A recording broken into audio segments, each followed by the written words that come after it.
Hello! Dear readers and listeners, how are you all? I hope you are well. I am also well.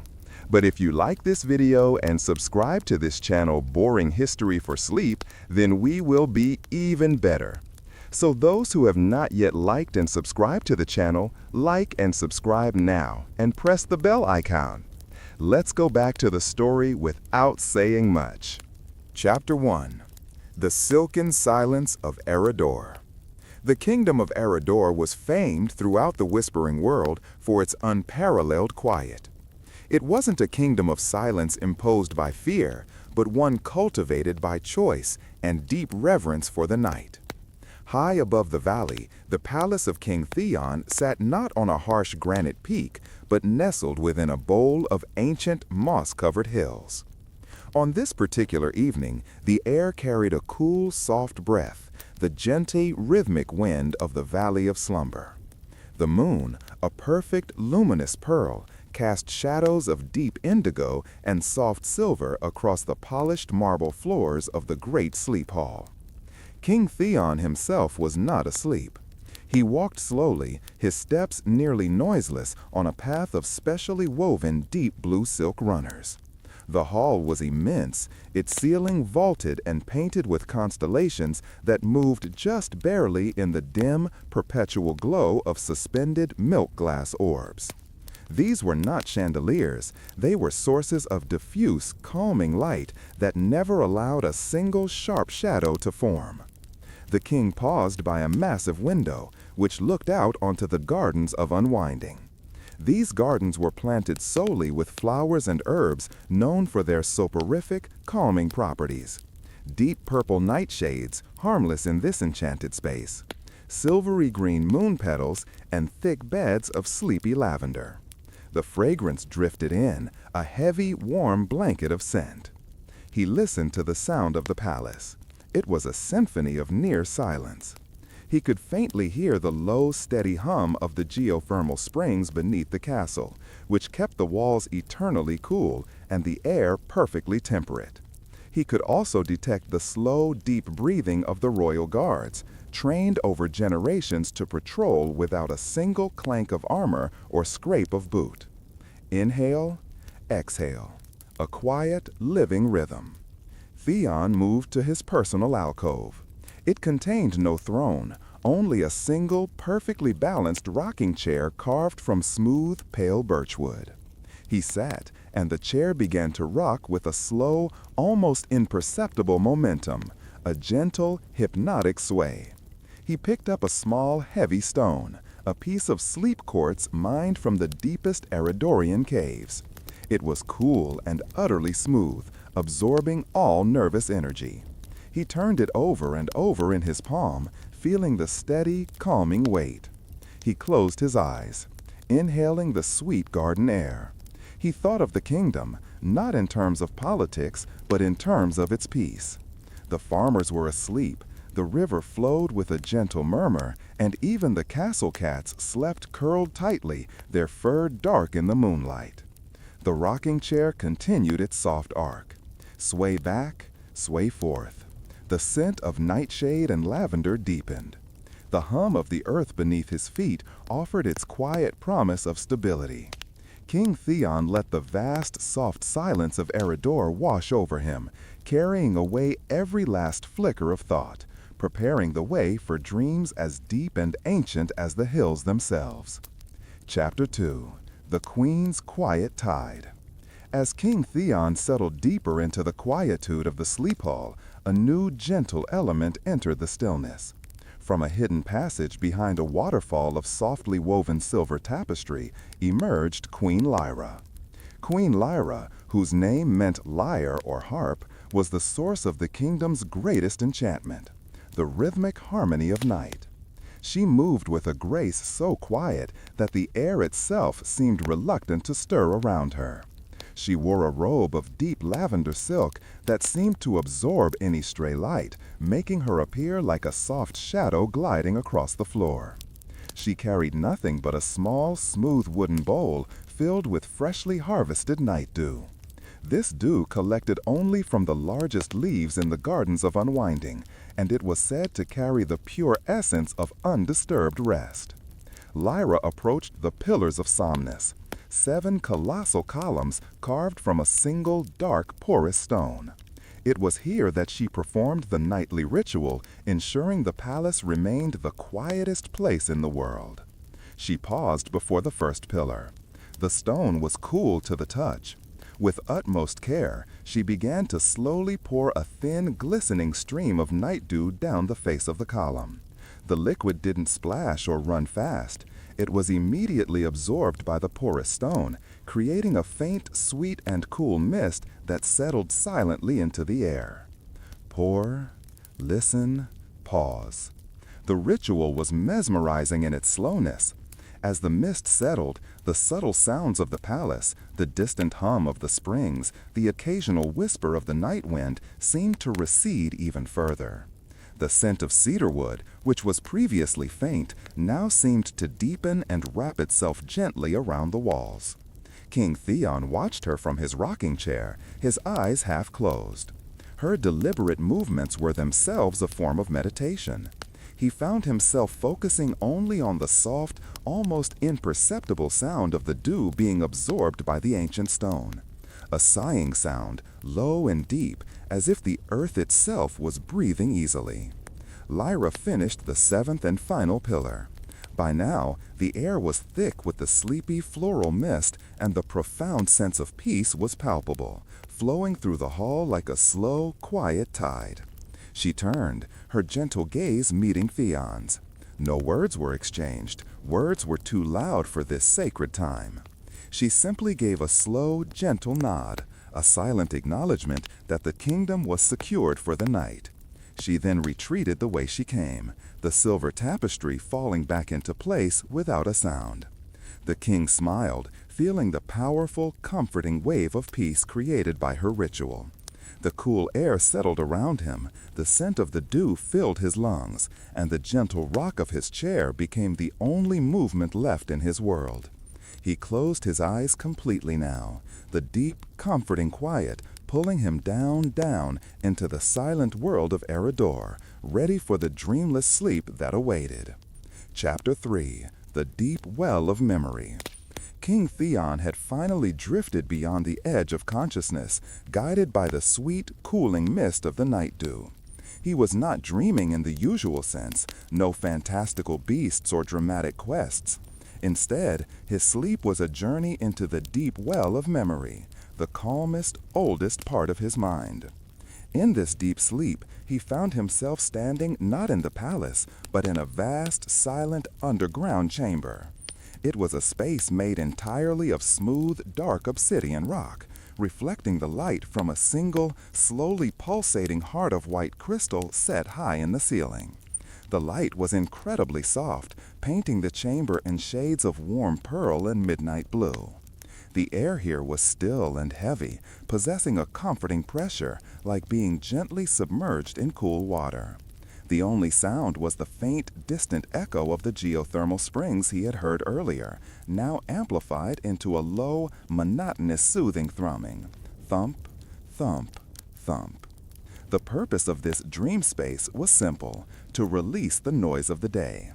Theon saw the worries of his past 24 hours floating past him, not as problems, but as soft gray feathers. He watched them drift down, until they settled silently on the floor of the chamber, dissolving into harmless dust. The memory of a difficult decision about the harvest floats down, dissolves. The fleeting irritation from a clumsy page floats down, dissolves. The pressure of 1,000 tiny royal duties floats down, dissolves. He walked slowly through this space, his every step sinking slightly into the deep, comforting silence. He felt utterly weightless and secure. He reached a small pool of perfectly still water. This was the pool of acceptance. He did not need to solve the floating worries. He only needed to acknowledge them and let them go. He knelt by the pool. The surface was so placid that it reflected the pulsating white crystal heart perfectly. He dipped his hand in. The water was lukewarm and heavy, a strange therapeutic mixture. As his fingers broke the surface, the only ripple created was a single, slow expanding ring of calm that moved outward, washing over the walls of the chamber. As the ripple reached the edges, the entire chamber seemed to inhale deeply. King Theon felt a final profound wave of unburdening. His body, in the real world, relaxed completely into the smooth wood of the birch chair. He was now truly and utterly at rest, floating in the ancient, soft, and silent sea of his own deepest memory, allowing the gentle thrum of the earth to cradle him until the soft awakening of dawn. Chapter 4. The Silent Flow of the Lyra Stone River.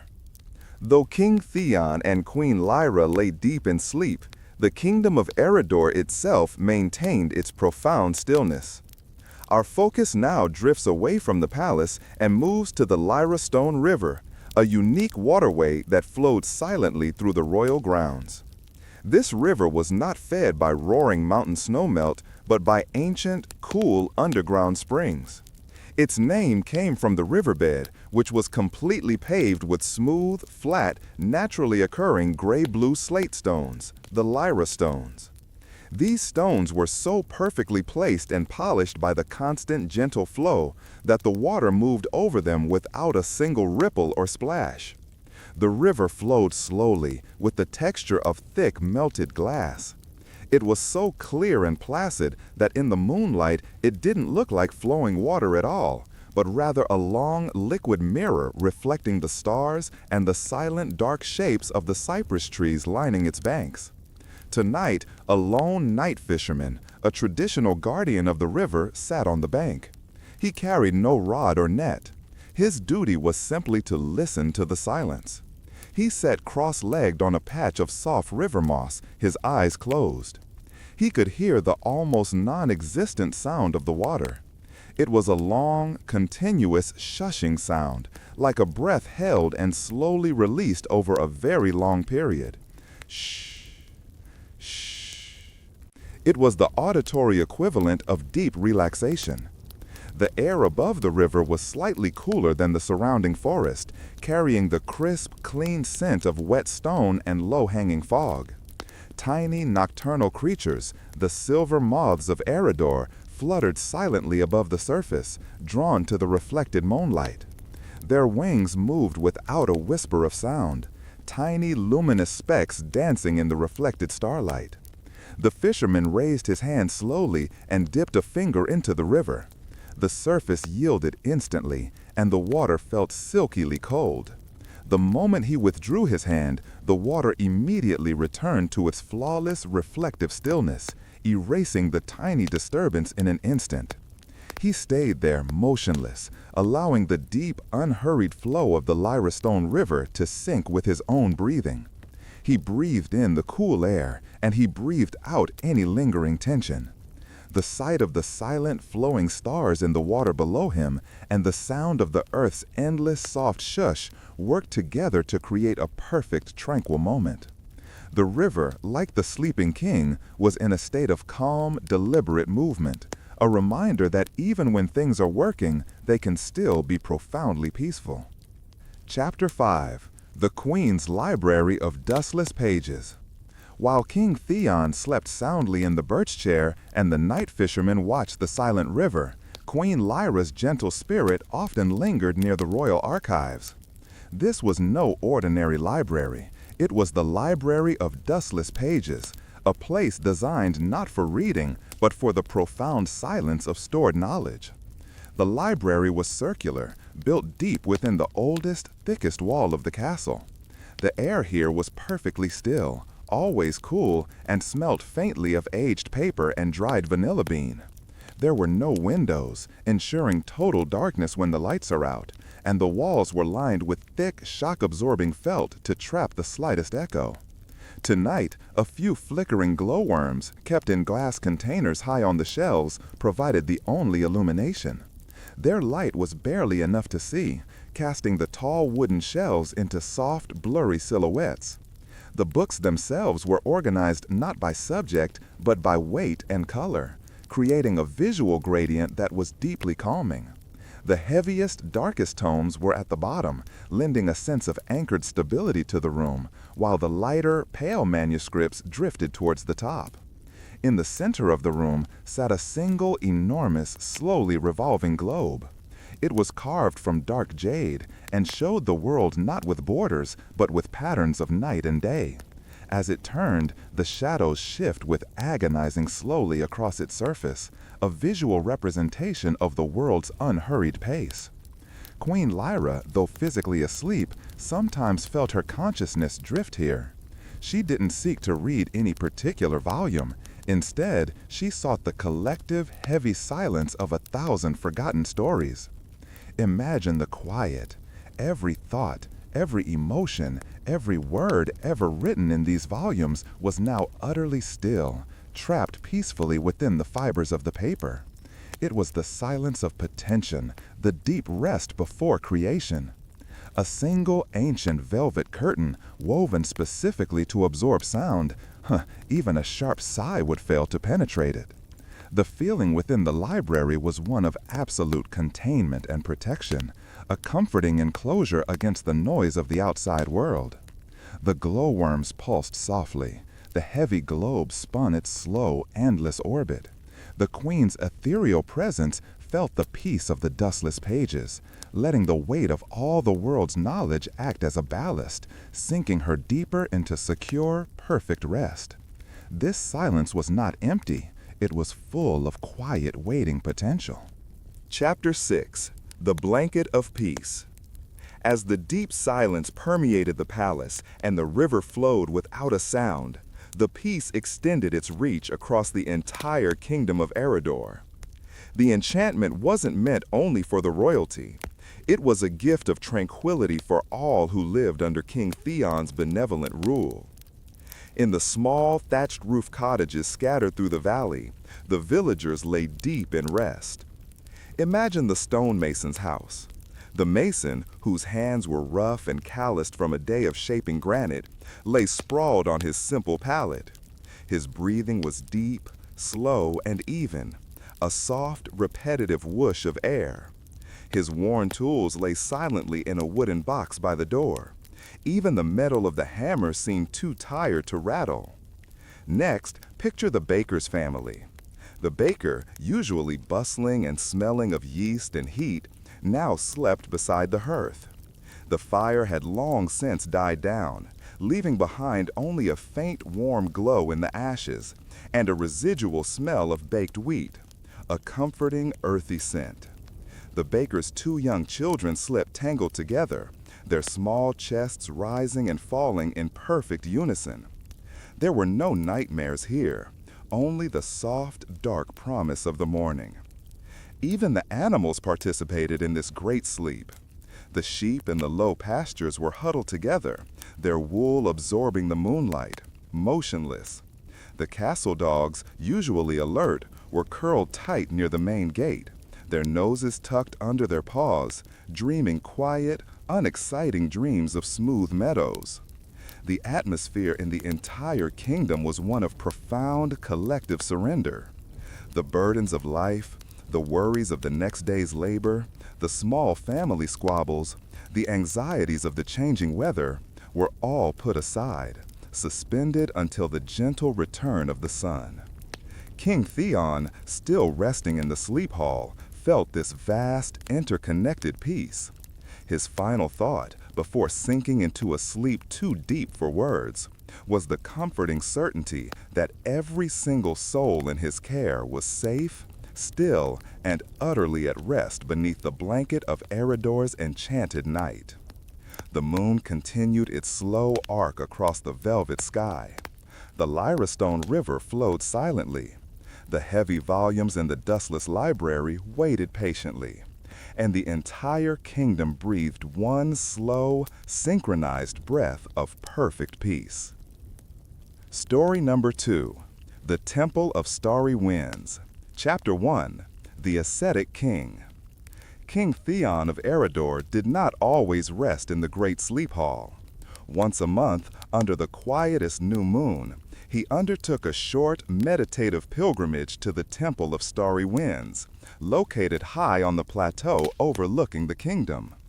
This temple was not a building of stone, but a collection of 3,000 wind chimes, all perfectly tuned and arranged in a massive open-air circle. These chimes were crafted from thin, silvery gray meteorite fragments, which, according to ancient lore, absorbed the noise of the daytime sun and release only the pure, cool silence of space at night. Tonight was the night. King Theon left the palace alone, wrapped in a thick, unadorned wool cloak that muffled all sound. He walked the path of soft, damp earth, guided only by the faint, diffused light from the chimes above. As he neared the temple, the wind began to pick up. Not a harsh, gusting wind, but a long, steady, sustained breath. The wind chimes began their melody. But this was no tinkling sound. Because of the heavy meteorite material and the precise tuning, the chimes produced a sound that was less like music and more like a deep, vibrating hum. It was a single, long-held, low-frequency tone that seemed to bypass the ears and resonate directly in the chest, pushing out all tension. The king entered the circular array. The humming enveloped him completely. He found the center stone, a large, smooth, flat slab that was cool to the touch. He lay down upon it, gazing straight up at the vast, empty expanse of the moonless sky. The constant low vibration of the thousands of chimes worked like a sonic massage, slowing his heart rate and calming the frantic electrical activity of his mind. He focused on the hum, letting the sound become his entire reality. Hum. It was the sound of the world being held perfectly still. He felt his connection to the earth below him, the cool stone supporting his entire weight. He felt the endless expanse of space above, indifferent to his small existence. He was utterly present, safe, and insignificant, the perfect combination for deep rest. He inhaled the clean, sharp air of the high plateau and exhaled the last residue of the palace's structured quiet. Here, there was only the raw, deep, untamed silence of the cosmos, channeled through the metallic song of the starry winds. King Theon closed his eyes, allowing the comforting, continuous hum to lull him into the deepest form of restorative sleep. Chapter 2. The Meteorite's Hum. King Theon lay still upon the cool center stone, enveloped by the deep, continuous hum of the thousands of meteorite chimes. This sound was not merely atmospheric. It was the echo of the cosmos, and its origin held the key to Eredor's peace. The legend told that the chimes were created 1,000 years ago when a shower of luminous, silvery stones fell upon this plateau during a time of great royal unrest. The stones were unlike any earthly metal, possessing an inherent quality of stillness and sonic absorption. In his half-waking state, King Theon imagined the journey of the material itself.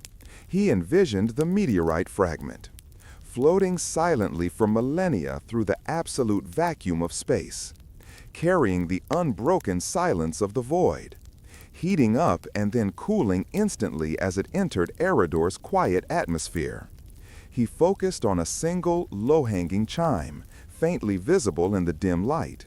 He pictured its surface, which was rough in texture but smooth to the touch and cool like frozen air. The wind, which was the only thing moving, barely touched it, but even that smallest pressure released the profound, low vibration of celestial peace. The true secret of the chimes was how they interacted with the wind of Eredor. The wind itself, known as the breath of sleep, was a unique phenomenon in the valley, a constant, low-speed flow that never rushed or raged. When this slow, gentle wind moved past the heavy meteorite fragments, it didn't create a sharp sound. It created a sustaining, resonant frequency, a brown noise of infinite duration. This frequency gently slowed the brain waves of anyone within the temple circle. The king felt his body become incredibly heavy and anchored to the earth, while his mind became light, spacious, and empty, like the star-filled space the chimes had traveled through. He experienced a sense of being utterly protected by the sound, a continuous, low-pitched shield against all the trivial noise and chaos of the earthly world. The hum promised safety, stillness, and deep, unbreakable rest. It was the sound of the universe whispering, "All is well. Rest now." With a final conscious surrender, King Theon allowed the powerful cosmic lullaby of the chimes to pull him completely under, sinking into a sleep as deep and timeless as the meteorite fragments themselves. Chapter 3. Lyra's Liquid Light. While King Theon lay in the center of the chimes, Queen Lyra arrived, following her husband's custom of solitary reflection, though her ritual was different. She never disturbed the silence of the chimes, moving only along the outermost edge of the meteorite circle. Lyra's magic was one of visual calm, balancing Theon's sonic peace. She carried a single shallow bowl crafted from black, polished marble. This bowl held not water, but a highly refined, viscous oil made from the rare twilight bloom flower.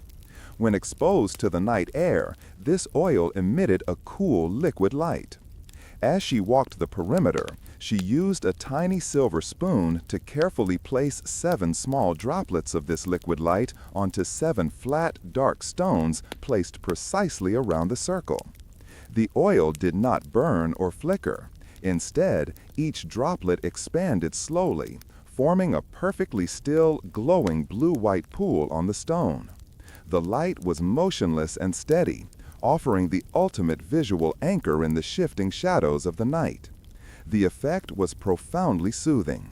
The light was just bright enough to define the edges of the Temple of Starry Winds, yet so soft that it did not detract from the star-filled sky above. It created a gentle, protective perimeter, a soft, glowing fence of tranquility around the sleeping king. Lyra finished her silent task. She then stood still for a long moment, breathing in the high, clean plateau air and listening to the deep, steady hum of the chimes.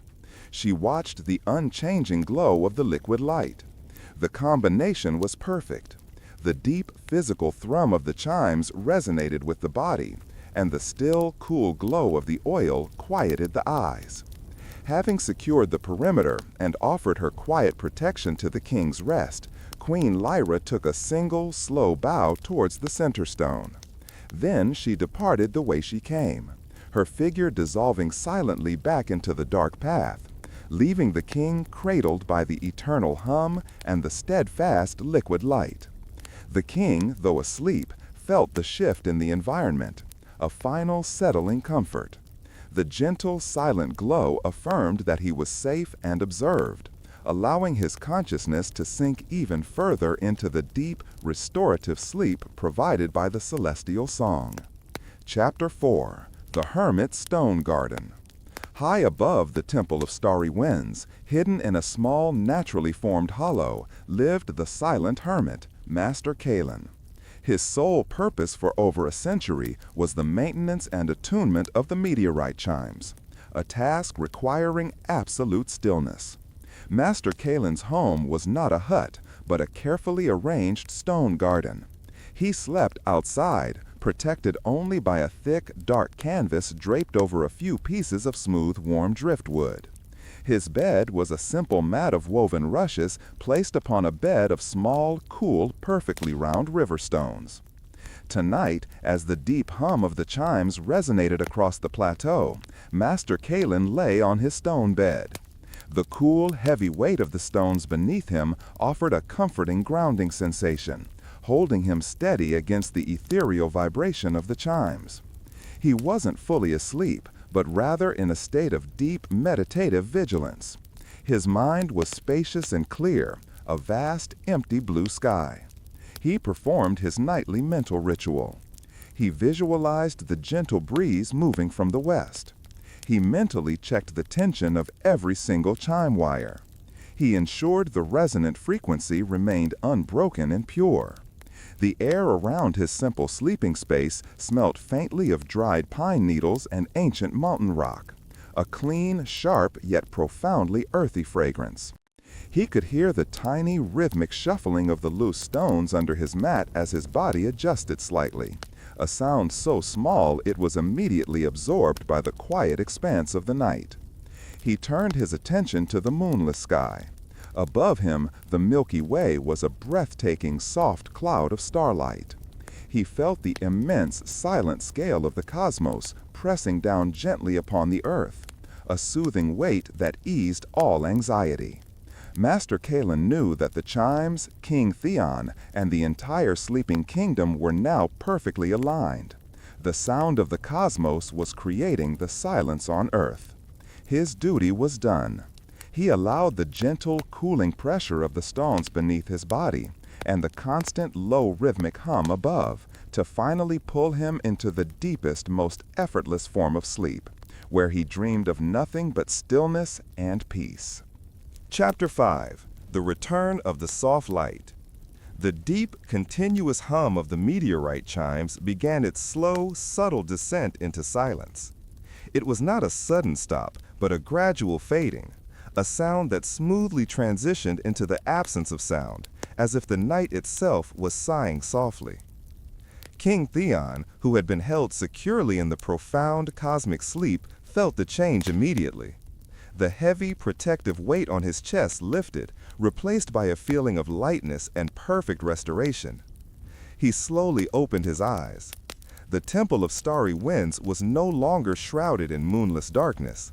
The sky in the east was beginning to show a faint, pale wash of rose and apricot, the first soft light of dawn. The liquid light drops placed by Queen Lyra were the first to disappear. The cool, blue-white pools simply faded out, their energy fully spent in protecting the stillness of the night. The king rose slowly from the center stone. His body felt pliant and energetic, completely free from the rigidities of command and worry. He inhaled deeply, and the air, which had smelled of cold space and heavy metal, now carried the fresh, hopeful scent of dew and waking earth. He walked towards the edge of the temple, passing through the now silent chimes. They hung still, waiting patiently for the next night, their silvery gray surface reflecting the new soft light. As he looked out over the valley of Eridor, he saw a sight that always gave him the deepest peace. A thin, hazy mist rising from the Lyrastone River, flowing like a low white cloud through the sleeping kingdom. This mist was the physical manifestation of the night's peace, slowly dissipating as the world prepared to wake.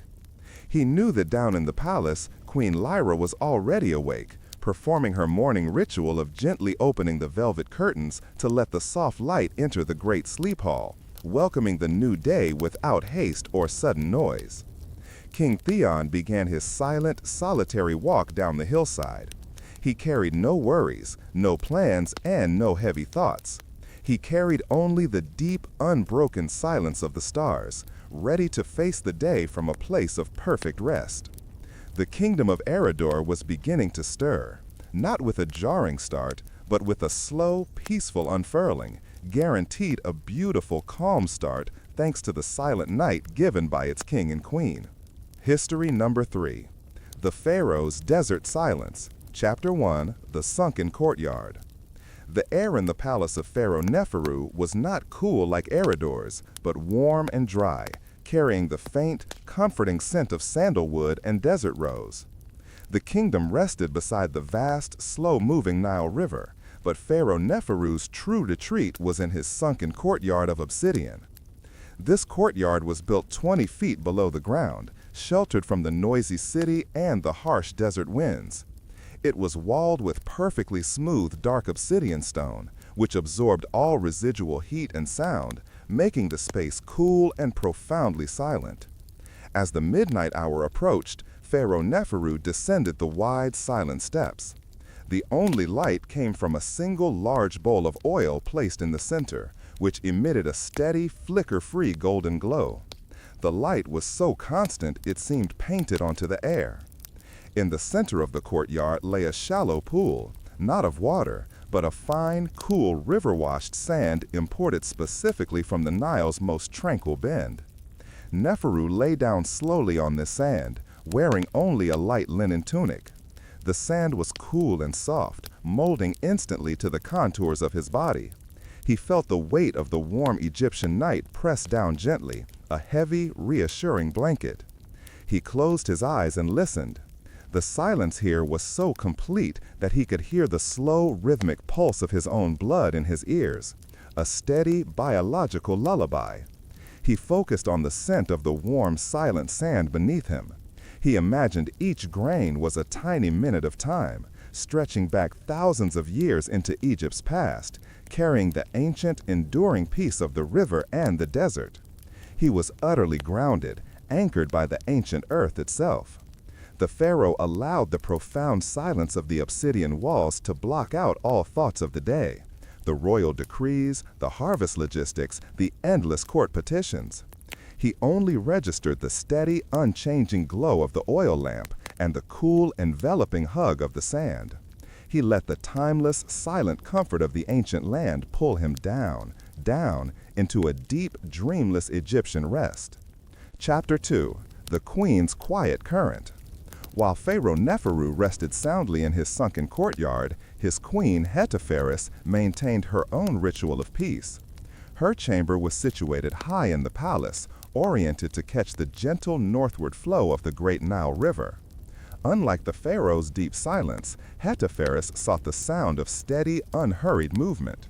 Her chamber featured a unique architectural element, a long, narrow trough carved from pure black diorite stone running along the wall opposite her sleeping couch.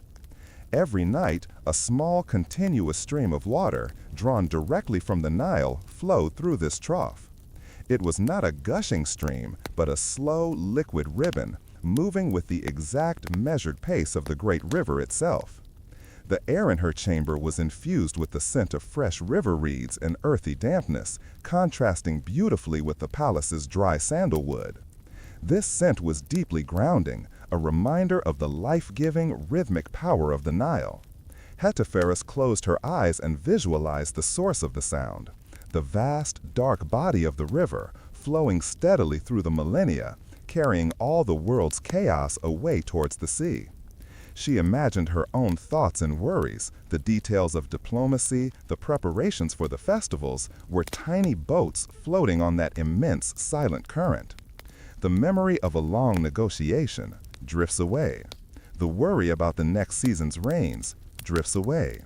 She let the unhurried liquid rhythm of the Nile become her own heartbeat. The water flowed without effort, without panic, simply being and moving. She allowed this profound sense of effortless persistence to wash over her. With a final deep breath, Hetepheres surrendered to the sound of the eternal river, letting the quiet current pull her into a deep, sustained, and perfectly stable sleep, mirroring the unwavering flow of the mighty Nile itself. Chapter 3. The Shared Oasis of Quiet. As Pharaoh Neferu's consciousness sank into the cool, silent sand and Queen Hetepheres drifted with the steady rhythm of the Nile, their spirits met in a shared oasis of quiet, a purely tranquil dreamscape. This oasis was hidden deep within their sleep. It was a space of perfect stillness and perpetual twilight. The sky was a deep velvet indigo, and the light came only from the large, luminous petals of giant, silent lotus flowers that floated on a pool of heavy, mercury-smooth water. There were no strong colors here, only soothing shades of deep violet, soft gray, and cool jade. Neferu and Hetepheres were not in human form, but existed as two gentle plumes of cool dark smoke that slowly intertwined above the water. They had no need for voices. They communicated through the slow, rhythmic rise and fall of their shared vapor. The lotus petals pulsed with light, casting long, lazy shadows that never seemed to fully move. The air was thick with the scent of immortality and deep peace, a fragrance that eased any residual tension in the lungs. The only sound in this oasis was the gentle, soft shush of the lotus petals opening and closing with the precision of a clock. A sound so quiet it was more of a feeling in the chest than an audible noise. Shh, pop, shh, pop. Slow, steady, and utterly predictable. In this shared, quiet realm, all the complexities of ruling Egypt dissolved. There were no armies, no treasuries, no politics, only the profound comfort of mutual rest. Their two plumes of smoke settled closer, floating effortlessly above the smooth water, finding ultimate security in their shared silence. They stayed suspended in this twilight oasis, letting the unhurried rhythm of the light petals and the deep, settling stillness of the mercury water guide them into the deepest, most restorative core of sleep, preparing them perfectly for the dawn. Chapter 4. The Temple of the Unmoving Star. Far away from the palace, nestled deep within the silent, undulating dunes, lay the Temple of the Unmoving Star. This temple was dedicated not to any god, but to the concept of eternal rest and stillness. It was built from smooth, sun-baked pink granite, which retained the day's warmth long into the night, creating a pocket of gentle, dry heat that was incredibly comforting. The roof of the main sanctuary was open, exposing a perfect circular view of the sky. Tonight, the sky was utterly clear, and directly overhead sat a single brilliant star that never seemed to move, the temple's namesake.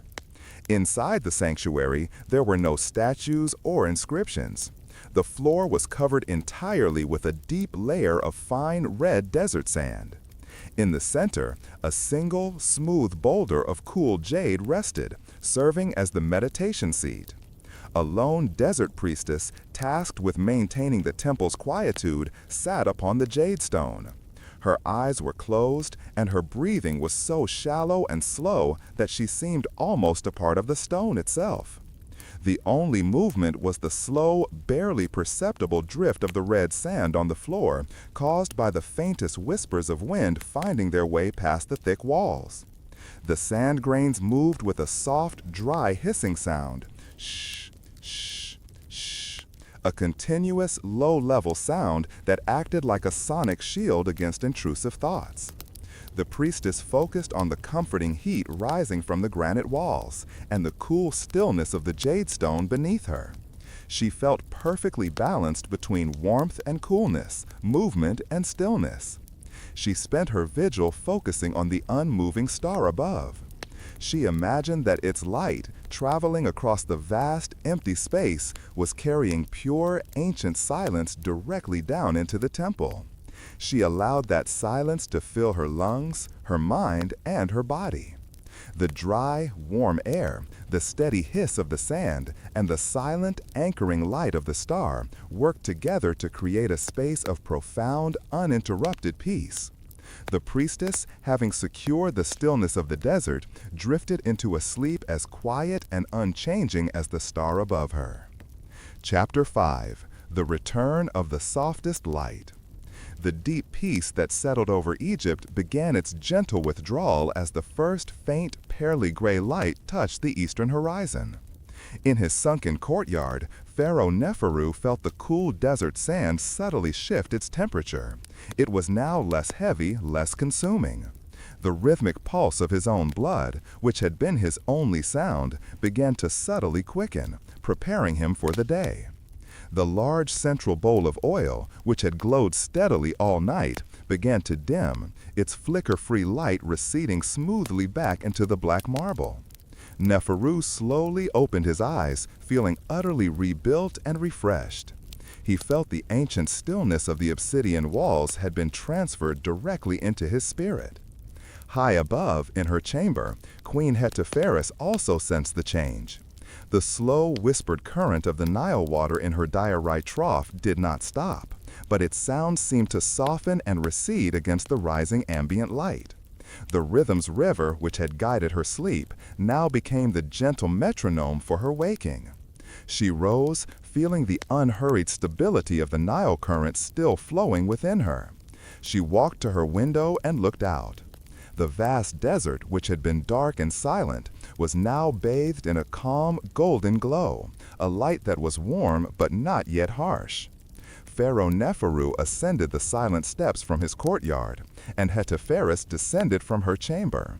They met in the central, airy hall. No words were exchanged. They simply shared a silent, knowing nod, a confirmation that the kingdom had successfully completed its night of profound rest. The silence that surrounded them was not empty, but full of peaceful potential, built upon the cool sand, the steady river, and the ancient quiet of the desert star.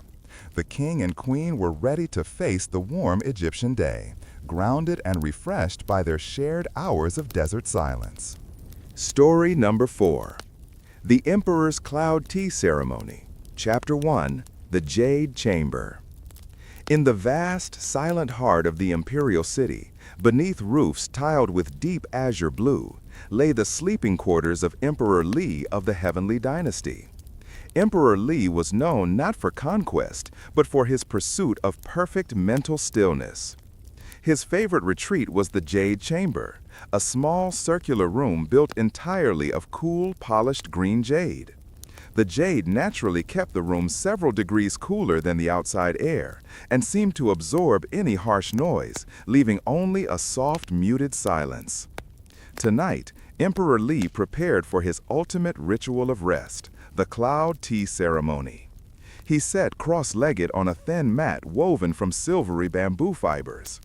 In front of him, a small charcoal brazier glowed with a low, steady red heat, heating a tiny, ornate kettle. The tea was not made from leaves, but from rarest high mountain moss that was said to calm the heart meridian. The entire ceremony was a lesson in unhurried, deliberate movement. The emperor began by slowly pouring the pure, soft spring water into the kettle. The sound was the most prominent in the room, a delicate, sustained gliding sound, gloo, as the water touched the heated iron. He then waited, watching the rising steam.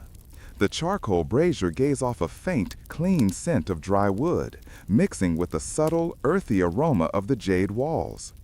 When the water finally reached its perfect, silent boil, no frantic bubbling, just a single thread of steam rising steadily, he used a tiny scoop carved from ivory to drop the moss into the kettle. He waited exactly 7 breaths before pouring the finished liquid into his small, handleless porcelain cup. He raised the cup slowly to his lips, inhaled the warm, soft steam, and took a single small sip. The tea was warm, smooth, and utterly neutral, a taste designed to make the tongue rest. Emperor Li allowed the gentle warmth to spread through his chest.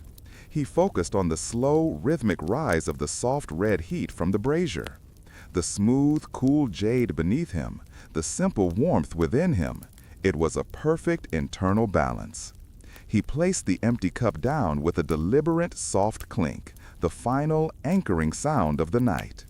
He closed his eyes, surrendering to the profound quiet of the jade chamber and the steady, calming sensation of the warm tea settling his soul. Chapter 2. The Empress's Still Sea. While Emperor Li achieved stillness through internal warmth in the jade chamber, Empress May sought her peace through external quiet in the garden of unwavering sand. This was a classic Zen garden, vast and open, composed entirely of perfectly white crushed quartz sand and a few large, dark, naturally polished river stones. There were no plants, only the silent geometry of peace. Empress May's nightly ritual was simple, she observed. She sat on a low, carved pine bench at the edge of the garden. The air here was cool and dry, carrying the faint, crisp scent of clean mineral dust. The garden surface had been freshly raked just before twilight by the silent court gardeners. The sand was patterned with long, slow, continuous parallel lines, creating the visual illusion of a still, endless sea. The dark, polished stones rested in this sea like silent, uninhabited islands. The Empress closed her eyes for a moment, then opened them, allowing her gaze to soften and widen, taking in the entire pattern at once. She focused on the perfection of the straight, unmoving lines.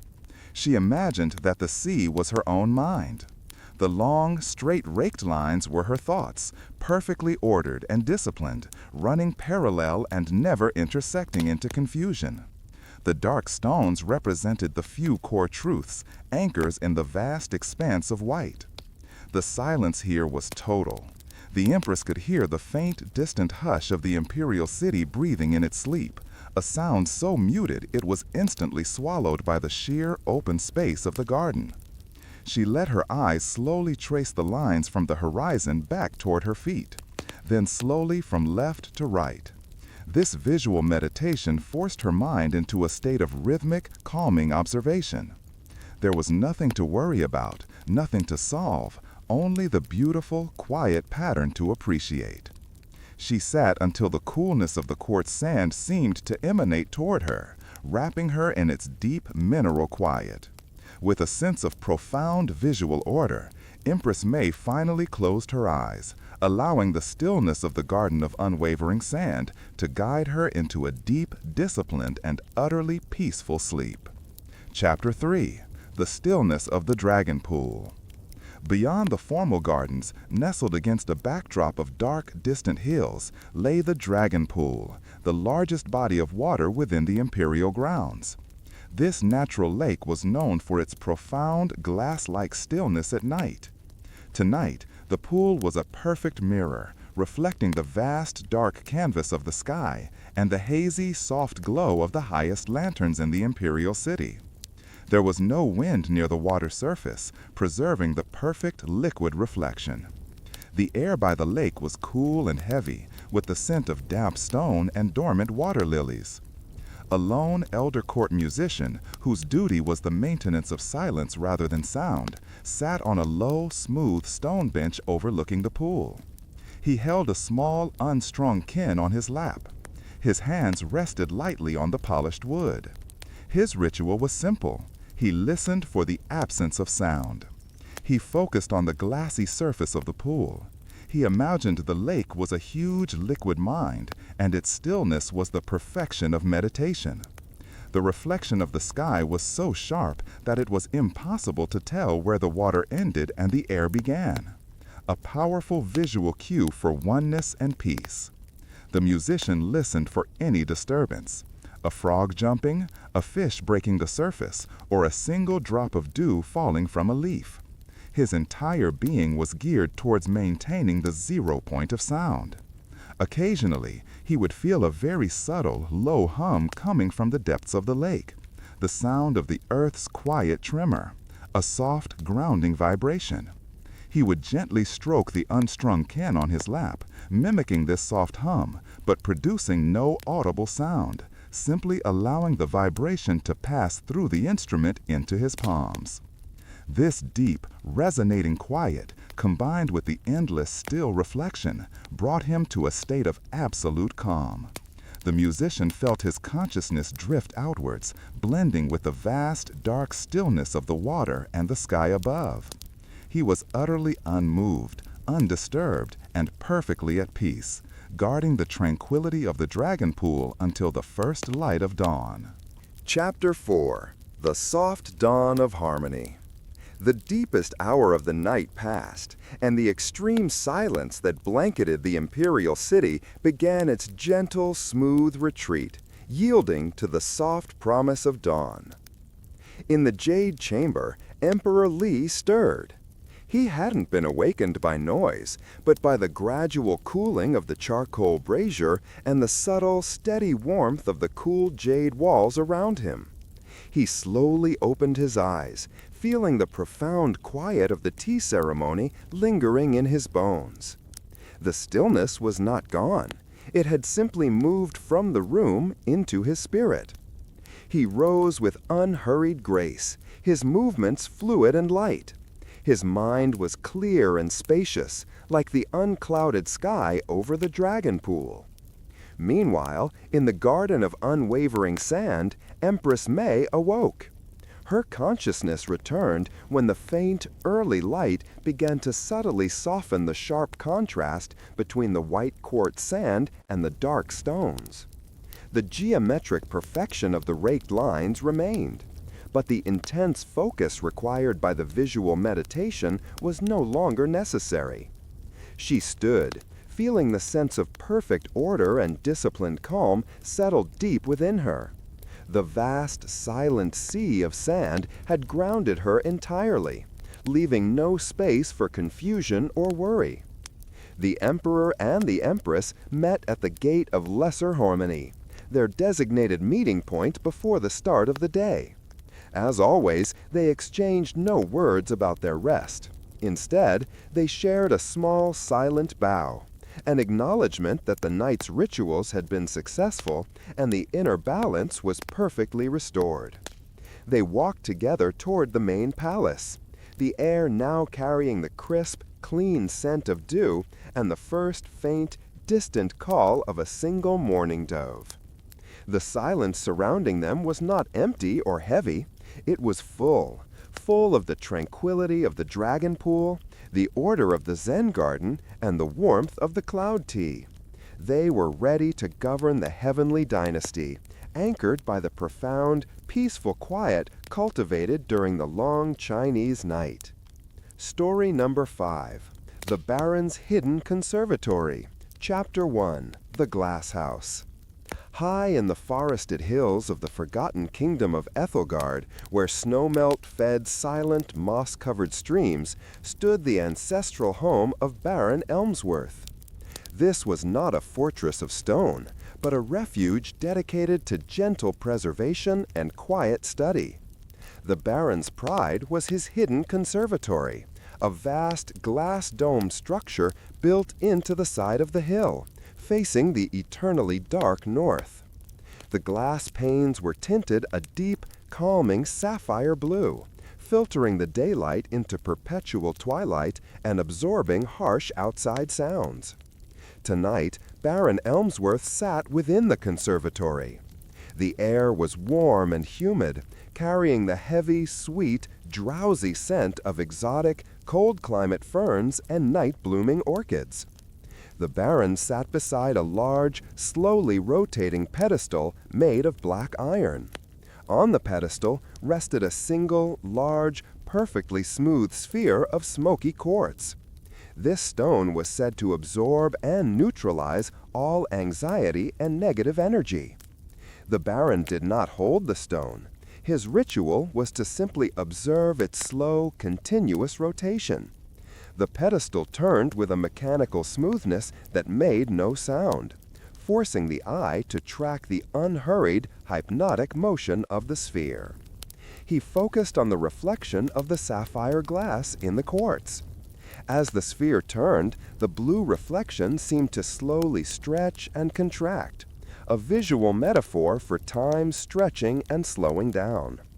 The only other sound in the conservatory was the soft, repetitive drip, drip, drip of condensation falling from the high glass dome onto a bed of soft, water-loving moss below. This sound was rhythmic and steady, a gentle metronome for his resting heart. He allowed the humid, warm air to relax his muscles, and the drowsy floral scent to cloud his thoughts.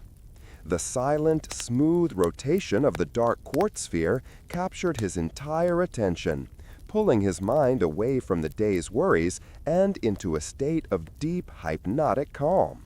He closed his eyes, letting the gentle, humid stillness and the constant, soft drip, drip, drip guide him effortlessly into a dark, heavy sleep. Chapter 2. The Countess's Silent Mechanism. While Baron Elmsworth found peace in the slow, humid quiet of the conservatory, his wife, Countess Isolde, sought her rest within the chamber of the ancient clocks. This chamber was a small, octagonal room built deep within the oldest, thickest wall of the castle. It housed a collection of 12 massive, centuries-old clocks, each one perfectly maintained. But the Countess did not seek to hear the hours chime. She sought the profound visual stillness of time suspended. Tonight, Countess Isolde sat on a plush velvet ottoman in the center of the room. The only light came from a single, low-burning oil lamp whose flame was encased in a thick glass globe, ensuring the light was motionless and unwavering. She gazed at the 12 clocks surrounding her. Their intricate brass gears were polished and gleaming. Their large pendulums hung perfectly straight, and their hands rested unmoving at the precise moment of midnight. It was a space dedicated to the absence of urgency. She focused her attention on the perfect symmetry and stillness of the silent machinery. She imagined the incredible energy and noise that should be here, the ticking, the whirring, the chiming, and felt the profound, deliberate calm of its deliberate absence.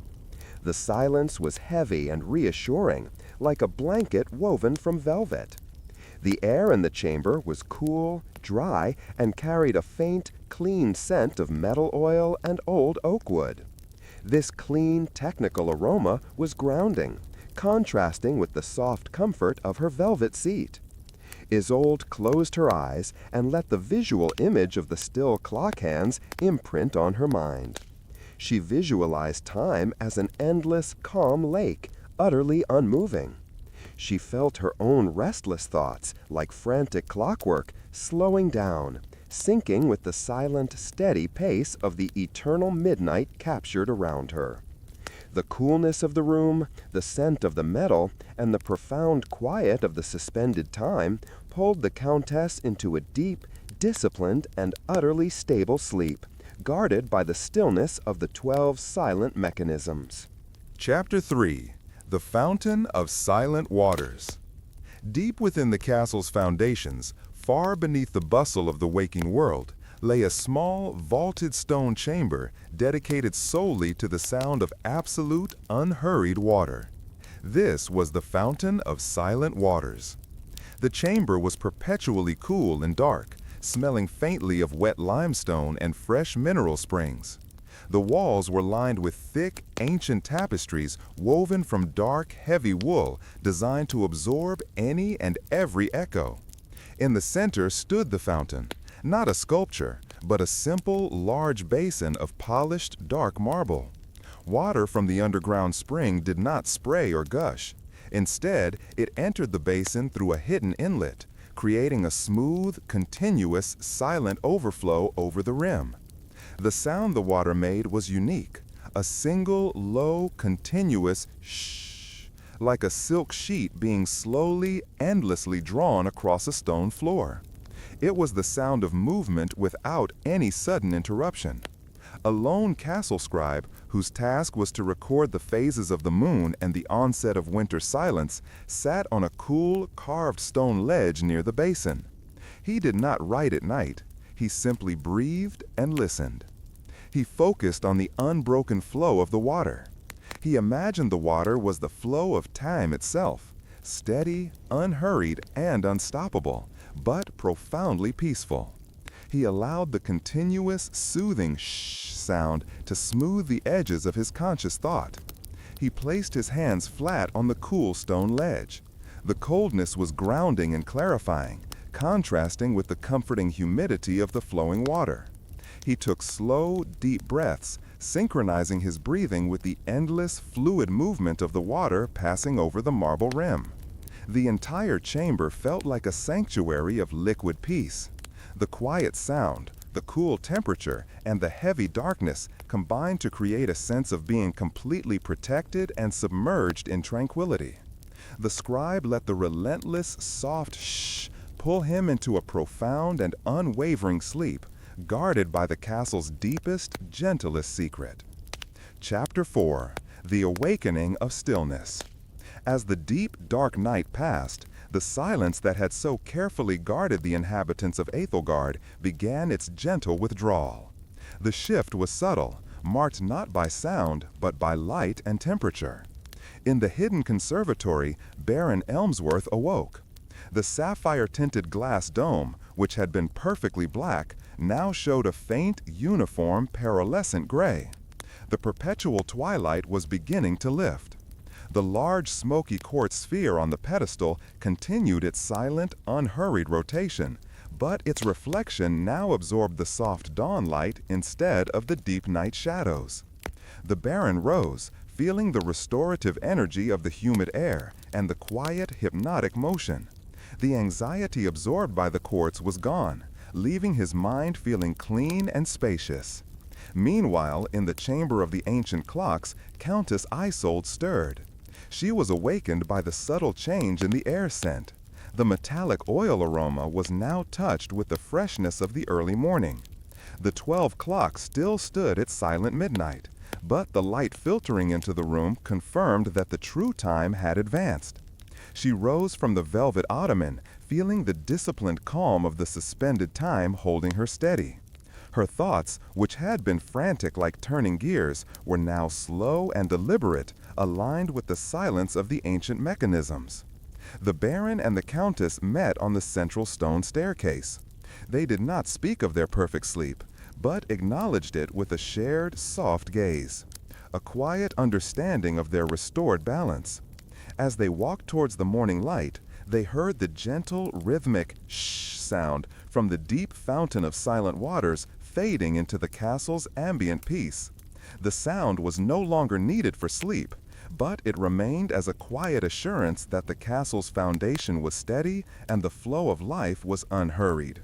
They emerged into the early morning, ready to face the day, their minds and spirits anchored by the deep silence of the quartz, the stillness of the clocks, and the steady flow of the water. Story number 6. The Samurai's Stillness. Chapter 1. The Garden of Silent Stones. In the mountainous, fog-shrouded region of Izumo, where the world moved slowly and deliberately, lived Lord Kenji, a samurai renowned not for his sword skills, but for his unflappable inner peace. Lord Kenji's sanctuary was the Garden of Silent Stones, a small karasansui, dry landscape garden, nestled behind his retreat. It was surrounded by a tall bamboo fence, ensuring complete visual and auditory isolation.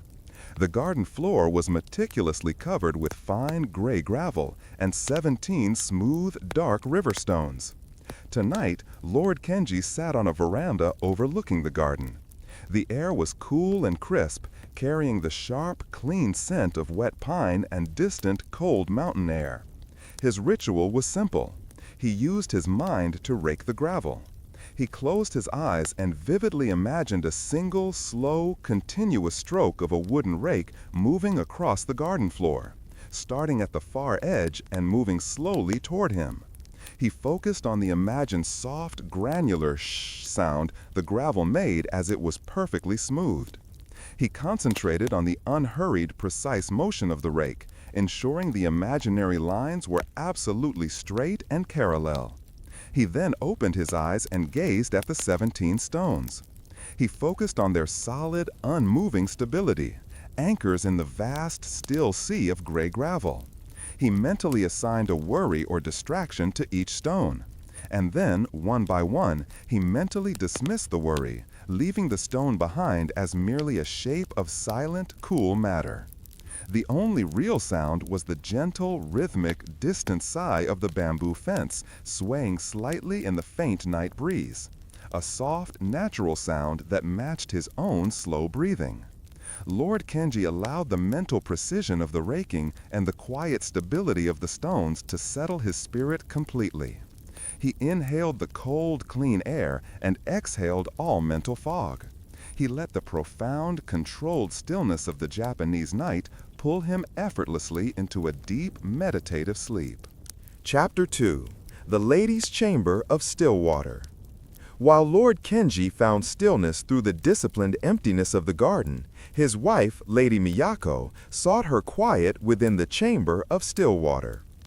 This chamber was the most secluded room in the compound, designed without windows. Its only feature was a low central platform holding a massive, shallow lacquer bowl, carved from deep red cedar and filled to the brim with perfectly clean, untreated mountain spring water. Tonight, Lady Miyako sat on the platform beside the bowl. The room was illuminated only by the faint, diffused light from a single wick floating on oil at the water's edge. The light was so dim it seemed to be absorbed by the water itself, creating a surface of liquid obsidian. Her ritual was dedicated to perfect reflection. She focused intensely on the water's surface, ensuring that not a single breath or micro-tremor from the sleeping world created a ripple. The air in the room was cool, moist, and smelled faintly of unscented rice paper and wet cedar. The only sound was the almost imperceptible slish of the oil wick drawing up the liquid fuel, a steady, hypnotic, tiny sound of consumption. Lady Miyako used her breathing to control the water. She inhaled slowly, ensuring her chest movement was minimal, and exhaled with profound care, directing the air slightly upward so it would not disturb the surface. The smooth, unwavering reflection of the low light became the mirror of her own mind's peace. She imagined that all the day's tasks, the oversight of the household, the social pressures, the management of the servants, were tiny pieces of dust that, if they touched the water, would instantly vanish into the deep blackness. She achieved the state where the water's surface was so perfectly still that it ceased to look like liquid at all. It looked like a sheet of solid, black, polished stone. The profound, heavy stillness emanating from the water and the focused control of her breath combined to pull her into a deep, protected sleep, guarded by the unwavering surface of the liquid obsidian. Chapter 3. The Chamber of the Silent Blade. Deep within Lord Kenji's compound, there existed a small, thick-walled room known as the Chamber of the Silent Blade. This room served as the kura, storehouse for the samurai's most prized possession, the ancestral katana. The room was cool, dry, and preserved in total darkness. The air smelled strongly of clean camphor wood and refined metal oil, scents associated with protection and stillness. The ancestral katana rested on a velvet stand. It was housed within its scabbard, its blade never exposed at night. The true ritual here was one of reverence for potential energy.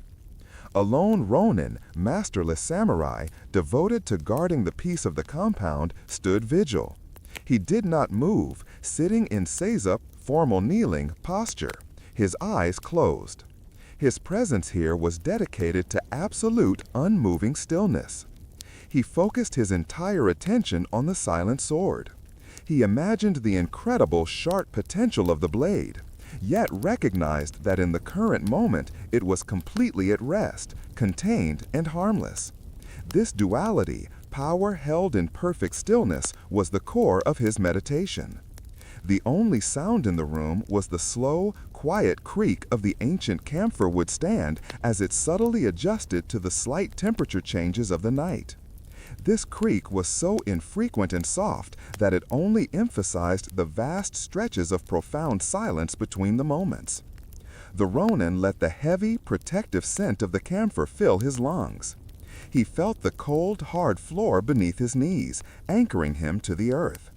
He allowed the powerful image of the sleeping blade, a symbol of maximum potential held under maximum control, to steady his own mind. He knew that the blade, the room, and his own body were all perfectly contained and secure. With this deep knowledge of inner and outer safety, the ronin's consciousness slipped into a deep, disciplined rest sustained by the heavy, protective silence of the ancient samurai watch. Chapter 4. The Soft Light of Bushido. The long, disciplined night in the Izumo Mountains began to recede. The profound stillness that had enveloped the samurai compound gradually gave way to the softest hints of dawn. In the Garden of Silent Stones, Lord Kenji awoke. He was stirred not by sound, but by the subtle shift in the air's temperature. The sharp cold of the late night was replaced by a cool, clean crispness. He opened his eyes and gazed at the smooth, gray gravel. The perfect straight lines he had mentally traced remained fixed in his vision, a testament to the knight's inner discipline. He rose slowly from the veranda, feeling the deep anchored stability of the 17 dark stones still holding the world's chaos at bay. Meanwhile, in the chamber of still water, Lady Miyako awoke. The deep black surface of the water in the lacquer bowl was now pierced by a faint, uniform white glow filtering from the ceiling's edges, the first light of day. The water's surface, which had been perfectly still, now showed a single, minuscule, slowly expanding ripple, the movement signaling the return to the waking world. She rose, feeling the unwavering steadiness of the liquid obsidian deep within her. The anxieties had been absorbed, leaving her spirit clear and reflective. The Ronin in the silent blade chamber stood and performed a slow, silent bow to the ancestral katana, knowing the potential of power was safe and at rest. Lord Kenji and Lady Miyako met in the open courtyard. The air was now filled with the clean, sharp scent of pine and the gentle, rhythmic clack-clack of a distant shishio-doshi, beginning its unhurried morning cycle. They exchanged a single, respectful bow, acknowledging the restorative power of the night's rituals. There was no rush or urgency, only the quiet, dignified calm learned from the stones, the water, and the silent blade. They were ready to face the day, their actions guided by the deep internal stillness of the samurai spirit. Story number 7. The Chieftain's Forest Silence. Chapter 1. The Oak Throne. In the deep, mist-shrouded forests of ancient Britannia stood the village of Erin, ruled by Chieftain Lorne. Lorne was known for his quiet strength and his deep connection to the ancient woods. His place of rest was not a wooden hall, but the Oak Throne, a colossal, naturally hollowed-out ancient oak tree situated in the very center of a clearing. The inside of the tree was cool, dark, and smelled intensely of rich, damp earth and old bark. Tonight, Chieftain Lorne sat within the hollow of the Oak Throne. He wore simple, heavy woolen wraps that absorbed all sound. The only light came from the slow, pale glow of bioluminescent moss that lined the inner bark of the tree. This moss pulsed with a soft, steady, calming rhythm. Lorne's ritual was one of grounding. He placed his hands flat against the rough, cool, living bark of the oak. He closed his eyes and focused entirely on the slow, silent, deep thrum of the tree's life force, the slow movement of water and nutrients within the wood, a soundless, continuous process. The air around him was still and heavy with profound silence. He could hear the faint, distant hush of the wind moving over the canopy high above, a continuous, soothing sound that acted like a natural white noise. He imagined that his own worries, the border skirmishes, the next harvest, the safety of his clan, were merely loose leaves that the great, enduring root system of the oak would absorb and transform into silent strength. He allowed the cool, hard pressure of the ancient wood against his spine and palms to anchor him completely. The steady, slow pulse of the moss offered a visual metronome for his heart. Chieftain Lorne, embraced by the silent living sanctuary of the Oak Throne, sank into a deep, earth-heavy, restorative sleep, protected by the ancient forest itself. Chapter 2. The Druid's Moon Pool. While Chieftain Lorne rested in the deep, silent embrace of the oak, his wife, the druid Ilara, performed her ritual at the Moon Pool, a natural spring hidden deep within a ring of ancient standing stones. This pool was fed by pure, cold underground water. The circle of stones kept the small clearing completely protected from the wind and the outside world. The air was incredibly still, cool, and smelled sharply of wet moss and cold quartz. Ilara sat at the edge of the pool. The moon, though often hidden by the forest canopy, cast its diffused silver light onto the water's surface. The water was so cold and still that it appeared viscous and heavy, like liquid silver. Her ritual focused on auditory purification. She held a small, perfectly smooth white river stone in each hand. Slowly, with profound deliberation, she submerged one stone into the pool. The sound was not a splash, but a gentle, single, clean plop. She waited until the last, faintest ripple created by the stone completely vanished, and the surface returned to its perfect stillness. She then submerged the second stone with the same unhurried care. Plop, wait, stillness, plop, wait, stillness. This rhythmic, simple sound, separated by long periods of absolute quiet, served to wipe clean the auditory slate of her mind. Every time the water returned to stillness, she imagined it was erasing a distracting thought. The coldness of the air and the heavy stillness of the silver water anchored her to the present moment. She felt the deep, ancient magic of the stones surrounding her, silent witnesses to millennia of peace. After submerging the second stone, Ilara sat motionless. The surface of the moon pool was once again perfectly flat and reflective.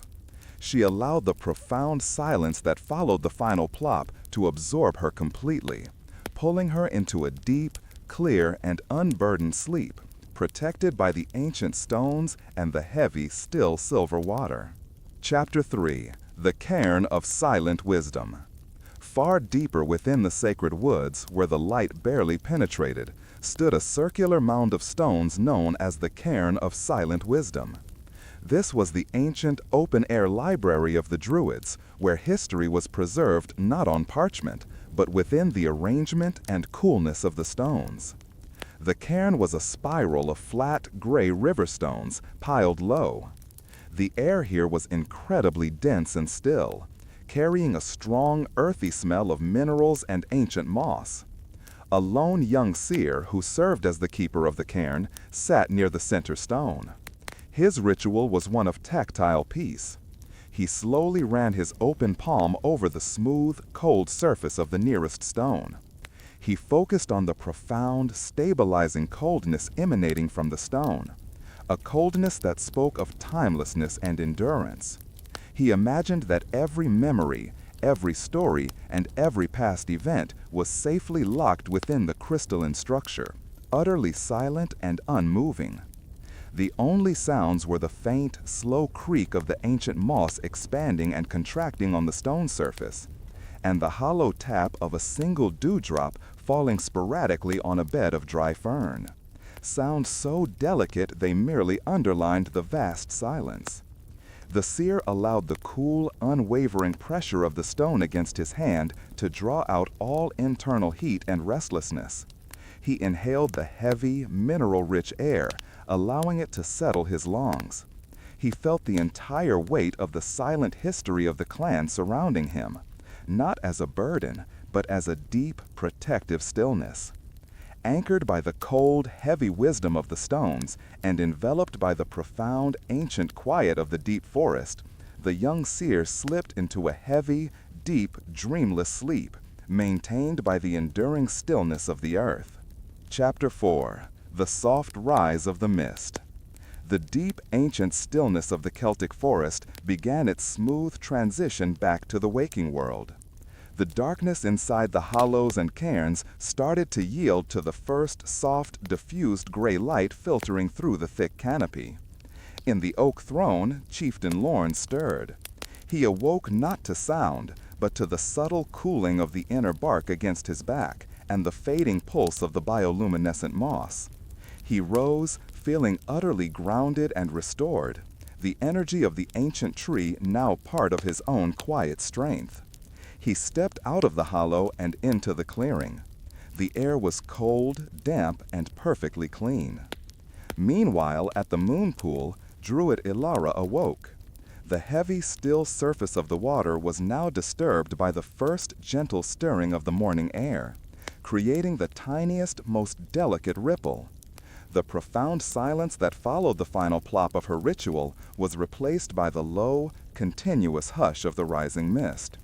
She gathered her stones, feeling the cold, purifying clarity of the quartz on her skin. Her mind was clear, her focus unwavering. The young seer in the cairn of silent wisdom emerged from the stone spiral. His spirit aligned with the timeless, stable coldness of the earth. Chieftain Lorne and Druid Ilara met at the edge of the sacred clearing. They did not exchange greeting words, but instead performed a slow, deep bow, a silent acknowledgement of the peace they had successfully drawn from the land. The entire valley was covered in a thick, soft blanket of gray fog, muffling all sound and forcing the village to wake slowly and deliberately. The profound, quiet strength of the oak, the clear stillness of the moon pool, and the unmoving wisdom of the cairn had prepared them. The chieftain and the druid walked toward their community, their steps soundless on the mossy path, ready to lead the clan with the quiet, unhurried certainty learned from the enduring silence of the forest night. Story number 8. The Emperor's Hummingbird Dream. Chapter 1. The Obsidian Lake. In the soaring, ancient city of Tenochtitlan, built upon a great lake, lived Emperor Moctezuma II. Despite the clamor of the vibrant city, the emperor maintained a sacred tradition of seeking absolute silence from the natural world. His sanctuary was a small floating island called the Isle of Quietude, situated on the peaceful waters of Lake Texcoco. The entire isle was covered in a deep layer of thick volcanic ash and damp moss, ensuring every step was utterly silent. Tonight, the emperor lay on a simple sleeping mat woven from smooth river reeds on this isle. The air was cool, humid, and carried the scent of damp stone and flowering night cacti. His ritual focused on the sound of the water. Though the island was surrounded by the massive lake, a small hidden mechanism allowed a single, continuous stream of water to slowly trickle from a spout carved into a large obsidian stone, falling back into the lake. The sound was not a splash, but a steady, soft, repetitive plink as the drop hit the still lake's surface. Plink, plink, plink. It was the gentlest sound of the city's vast water system. Moctezuma closed his eyes and focused only on this sound, letting the unhurried rhythm take over his breathing. He visualized the obsidian stone, dark, heavy, and ancient, perfectly still, patiently releasing the single drop. He let the humid, heavy air press gently on his chest, a calming weight. He imagined that each plink was marking a worry or burden leaving his mind, dropping away and sinking silently into the deep, dark lake water. He achieved a state where the sound became more of a gentle, internal vibration than an external noise. Anchored by the soft ground beneath him and guided by the steady, quiet rhythm of the water, Emperor Moctezuma slipped into a deep, protected sleep, cradled by the obsidian and the tranquil lake. Chapter 2. The Empress's Silent Aviary. While the emperor found solace in the repetitive plink of water, his empress, Tezcat, sought her tranquility within the House of Quiet Flight. This was a grand, enclosed aviary built from woven reeds and fine nettings where hundreds of hummingbirds lived. The paradoxical piece of the aviary lay in its activity. Hummingbirds are the fastest creatures, but their constant, minuscule movements and rapid wing beats, when heard in mass, did not create noise, but a continuous, low, pervasive thrumming sound, much like a constant electrical hum. Tonight, Empress Tezcat lay on a low stone slab covered with soft woven feathers. The air was warm, dry, and carried the sweet, heady scent of night-blooming orchids that fed the tiny birds. She closed her eyes and focused on the cumulative sound of their flight. It wasn't the sound of individual birds, but a single, unified, non-directional zzz sound that seemed to fill the very air molecules. This continuous sound worked like white noise, completely masking all other distractions from the great city. She focused on the feeling of the subtle air currents created by their rapid wings, a continuous, soft breeze that barely touched her skin. She imagined the intense energy of the tiny creatures was being transformed into pure, stable vibration, which her body was absorbing. Tezcat visualized the fastest things in the world being held in a state of continuous, controlled motion, translating to profound rest for her own mind. The thrumming was a reassurance of energy being perfectly balanced. She allowed the dense, sweet floral scent and the all-encompassing rhythmic thrum to lull her into a sleep that was incredibly deep and stable, shielded from the chaos of the world by the vibrating energy of the countless tiny restless flyers. Chapter 3: The Temple of the Unblinking Sky. Far above the noisy causeways of Tenochtitlan, atop the highest pyramid dedicated to celestial observation, lay the Temple of the Unblinking Sky. This sanctuary was not for offerings, but for pure, silent contemplation of the cosmos. The temple was an open, flat platform paved with dark, cool basalt stone. The air here was thin, dry, and clean, carrying the crisp scent of altitude and distant pine. A lone astronomer priest spent his nightly vigil here. He sat cross-legged upon a thin reed mat facing the endless black velvet sky. His ritual was one of visual surrender. He did not track moving stars or planets. Instead, he focused his gaze on the vast, empty spaces between the constellations. He sought the profound, quiet darkness that permeated the universe. The only sound on the platform was the slow, rhythmic swoosh of the high-altitude wind brushing past the pyramid's smooth corners. A sound so soft it seemed to be coming from miles away. The priest focused on the absolute stillness of the stars, recognizing that, despite their immense distance and movement, they appear utterly frozen and unmoving to the human eye. This visual constancy was his anchor. He allowed the cool, unwavering pressure of the basalt stone beneath him to ground his body, while the sight of the infinite, silent darkness allowed his mind to expand and empty itself. He felt the intense, silent weight of the entire universe pressing down gently upon the pyramid. He inhaled the clean, thin air and exhaled any sense of earthly limitation. Anchored by the solid stone and embraced by the profound, timeless quiet of the high altitude and the unblinking stars, the astronomer priest slipped into a deep, cosmic, unburdened sleep, maintained by the sheer scale and silence of the celestial realm. Chapter 4: The Silent Return of the Sun. The deep, cosmic silence that shielded Tenochtitlan began its gentle, gradual withdrawal. The extreme darkness of the night sky slowly dissolved into a pale, milky gray. On the Isle of Quietude, Emperor Moctezuma awoke.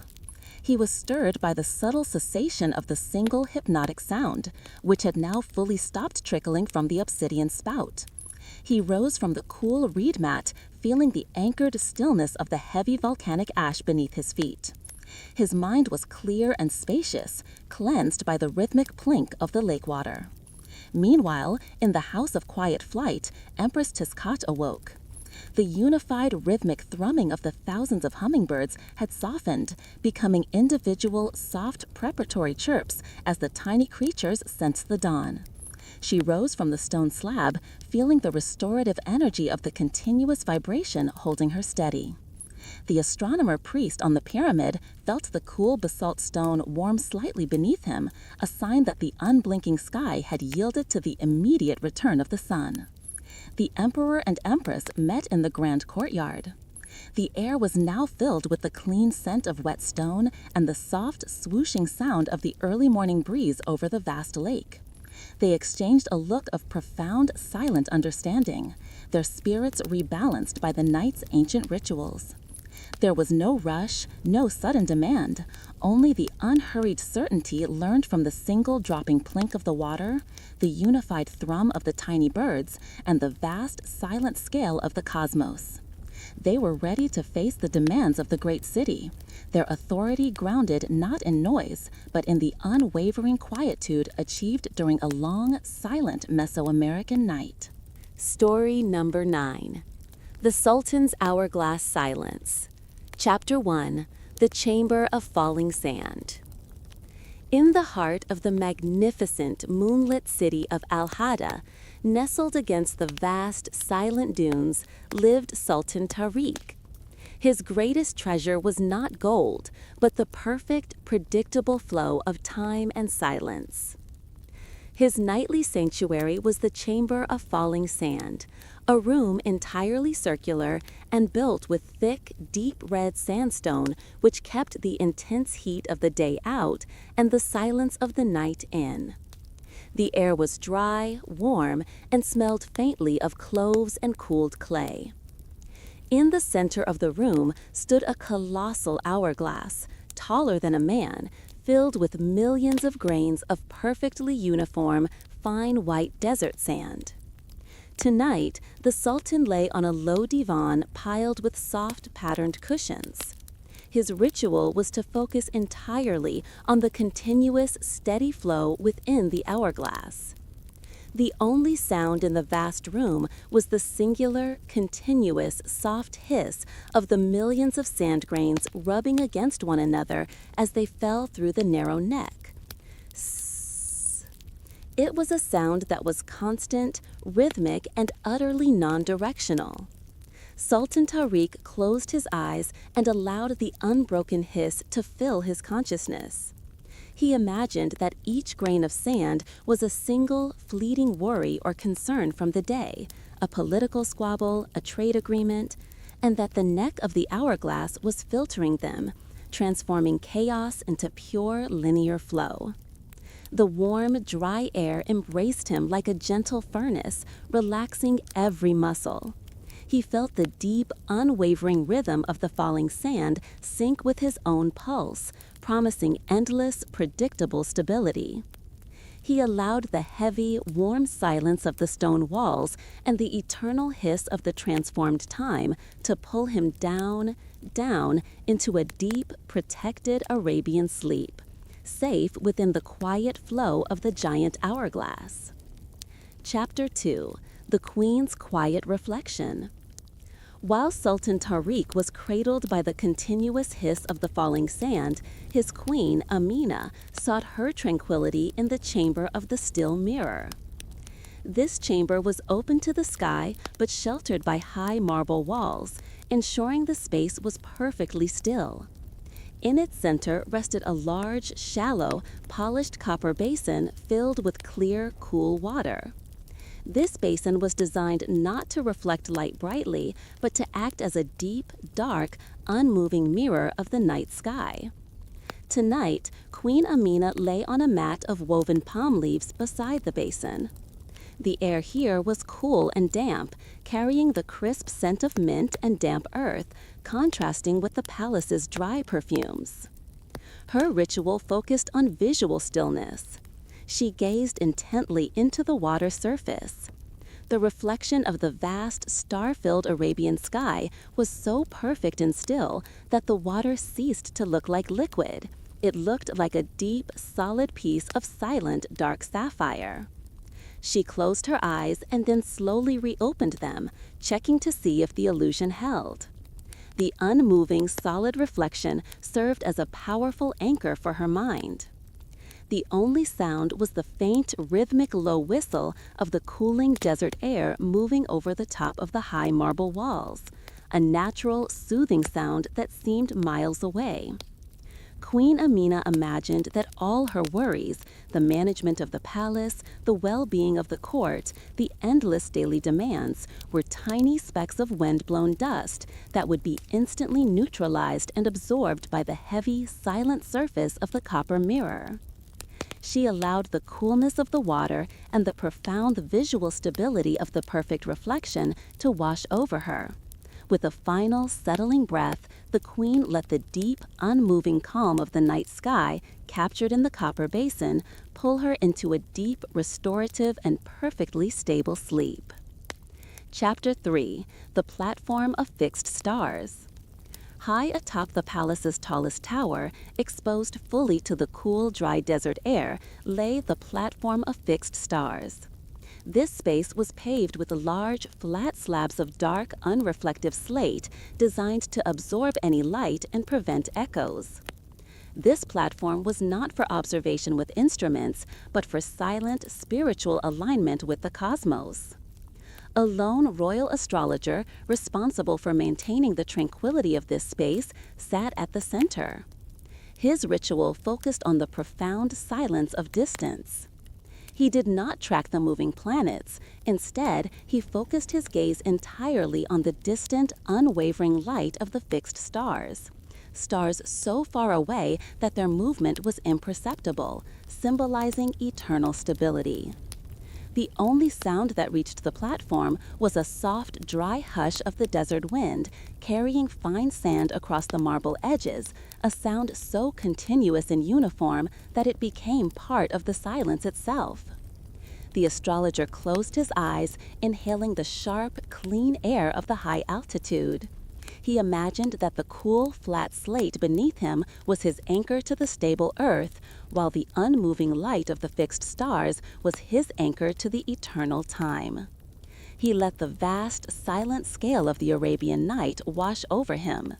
His earthly worries, the smallness of man's concerns, dissolved against the backdrop of infinity.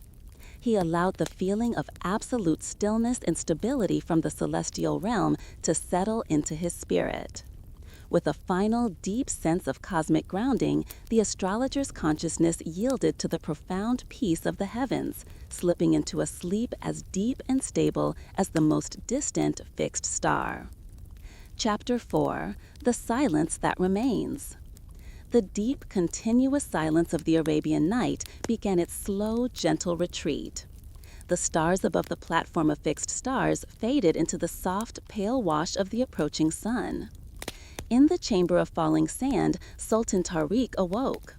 The single, continuous hiss of the giant hourglass had not stopped, but the sound was now overpowered by the increasing ambient light. He rose from the soft cushions, feeling the unwavering stability of the endless flow of time settled within his own rhythm. His mind was organized, with chaos transformed into predictable flow. Meanwhile, in the chamber of the still mirror, Queen Amina stirred. The profound, dark reflection in the copper basin was gone, replaced by a cool, uniform sheen of the dawn sky. The water remained perfectly still, but the light confirmed the end of her visual meditation. She rose, feeling the deep, protective calm of the still water and the cool mint scent still clinging to her spirit. Her focus was sharp and clear. The astrologer on the high platform performed a silent bow to the rising sun, the end of his vigil confirmed. The Sultan and the Queen met in the central courtyard, bathed in the gentle, early light that was still cool, not yet harsh. They did not rush their greeting, simply sharing a slow, peaceful gaze, a confirmation that the inner tranquility of the monarchy was secured for the new day. The air around them carried the dry, clean promise of the desert morning. The intense, deep silence of the night had retreated, but it left behind a profound inner quietude. They were ready to govern the great city, their actions guided not by the quicksand of worry, but by the steadiness of the hourglass and the unmoving calm of the stars. Story number 10. The Atlantean King's Deep Calm. Chapter 1. The Chamber of Hydrosilence. Deep beneath the surface of the vast, warm ocean, where sunlight filtered only as a soft, ethereal blue glow, lay the magnificent, silent city of Athol. The ruler, King Thalassa, found his ultimate peace not in air, but in water. His sanctuary was the Chamber of Hydrosilence, a spherical room constructed entirely of thick, translucent crystal. This chamber was deliberately kept half-filled with ultra-purified, still seawater, creating a dual environment of water and air. Tonight, King Thalassa rested in the chamber. He lay on a specially designed crystal hammock suspended just above the waterline, allowing his body to experience the heavy, cool humidity of the sea. His ritual was to focus on the absence of surface sound. The thick walls blocked out the distant roars of sea life, leaving only the internal quiet of the water itself. He gazed at the vast, still surface beneath him, which perfectly reflected the soft, blue light filtering from the deep ocean. He focused on the gentle, rhythmic, minuscule movement of the water inside the chamber, a slow, internal sloshing sound created by the city's power source, a sound so low and constant that it felt like the deep, slow heartbeat of the ocean. Whoosh, whoosh. The air he breathed was cool and heavy with the scent of salt and ancient quartz. He allowed the pressure of the deep sea above the crystal dome to create a soothing, protective weight upon his consciousness. He imagined that all his worries, the maintenance of the power crystals, the politics of the council, the safety of the dome, were tiny, fragile bubbles that would simply dissolve into the vast, heavy stillness of the water. He closed his eyes, letting the cool, humid stillness and the deep, continuous whoosh of the inner sea lull him into a sleep as profound and unhurried as the currents of the abyssal plain. Chapter 2. The Queen's Reflection Disk. While King Thalassa rested in the humid embrace of the hydro-silence chamber, his queen, Mira, sought peace in the reflection disk chamber. This chamber was located at the very top of a crystal spire, where the ocean's light was brightest, a soft, unwavering sapphire glow. The room's only feature was a massive, perfectly polished disc of dark, heavy iron embedded in the floor. This disc was polished daily to hold a deep, absolute, mirror-like reflection. Tonight, Queen Mira lay on a cushion of woven kelp beside the iron disc. The air here was lighter and cooler than the king's chamber, carrying a faint, clean scent of ionized oxygen and cold metal. Her ritual was dedicated to visual balance. She gazed down into the dark, reflective surface. The disc mirrored the room's single source of light, a slowly swirling helix of luminous plankton embedded in the ceiling. The sight was hypnotically soothing. She focused on the perfect stability of the dark iron. She imagined the disc was a symbol of her own inner strength, heavy, unmoving, and capable of holding the perfect reflection of truth. She let her eyes slowly trace the gentle, continuous curve of the swirling plankton's reflection. This unhurried, complex pattern forced her mind into a state of calm, rhythmic observation. The only sound in the chamber was the ultra-low, distant thrum of the geothermal power crystals that fueled the city, a vibration so deep it was felt more as a comforting pressure in the body than a sound in the ear. Queen Mira allowed the cool, unwavering presence of the heavy iron to ground her, while the hypnotic, gentle spiral pulled her consciousness away from the day's duties. She let the profound, still reflection guide her into a deep, disciplined, and utterly peaceful sleep, guarded by the silent, powerful iron disc. Chapter 3. The Library of Silent Glyphs. Deep within the bedrock beneath the city's main dome lay the Library of Silent Glyphs. This was the greatest repository of Atlantean knowledge, but it was unique. Its books were not made of paper, but of smooth, heavy slate plaques covered in luminous, unmoving inscribed glyphs.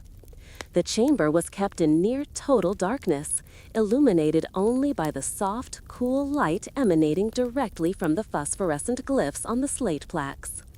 The light was constant and unwavering, casting a soft, blue-green glow. The air here was remarkably still and heavy, possessing a slight, earthy smell of wet minerals and compressed silt. A lone scholar of the deep, whose role was to simply maintain the order of the knowledge, sat within the spiral arrangement of the silent slate walls. His ritual was one of focused touch. He ran the tips of his fingers slowly, with meticulous care, over the surface of a nearby slate plaque. He felt the cool, dense weight of the stone and the slight, even ridges of the embedded, glowing glyphs. He focused on the profound, ancient silence of the knowledge. Every great discovery, every historical event was contained within the stone, utterly still, unmoving, and unspeaking. The silence was heavy and deeply reassuring. The only discernible sound was the faint, slow click of tiny, deep-sea currents occasionally nudging the outer walls of the bedrock. A sound so muffled beneath a fixed stone that it sounded like a distant, quiet whisper of the ocean's immense power. The scholar allowed the unmoving coldness and heavy density of the slate to draw out all mental agitation. He inhaled the cool, mineral-rich air and exhaled the small, light worries of the surface world. Embraced by the protective silence of the ancient deep-sea library, he sank into a heavy, profound, dreamless sleep, guarded by the wisdom of the unmoving, silent glyphs. Chapter 4. The Ethereal Awakening.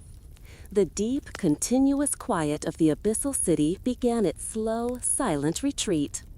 The faint blue light filtering through the crystal domes slowly shifted into a brighter, uniform sapphire glow, signaling the start of the Atlantean day. In the chamber of hydrosilence, King Thalassa awoke. He was stirred by the subtle cessation of the slow, internal whoosh of the water. The city's core power had briefly stabilized for the morning cycle. He rose from the crystal hammock, feeling profoundly restored and weightless. The heavy, humid pressure of the deep sea had cleansed his mind, leaving it crystal clear. Meanwhile, in the reflection disk chamber, Queen Mira stirred.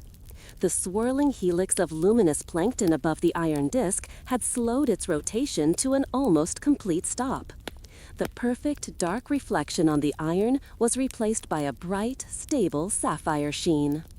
She rose, feeling the unwavering stability of the heavy iron integrated into her own focus. Her spirit was steady and sharp, prepared for the day's complexities. The scholar in the library emerged from the bedrock. His mind aligned with the timeless, stable coldness of the ancient slate.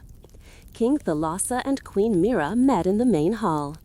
They did not speak, but their silent acknowledgement, a slow, serene gaze, confirmed that the core of their kingdom's balance was secured.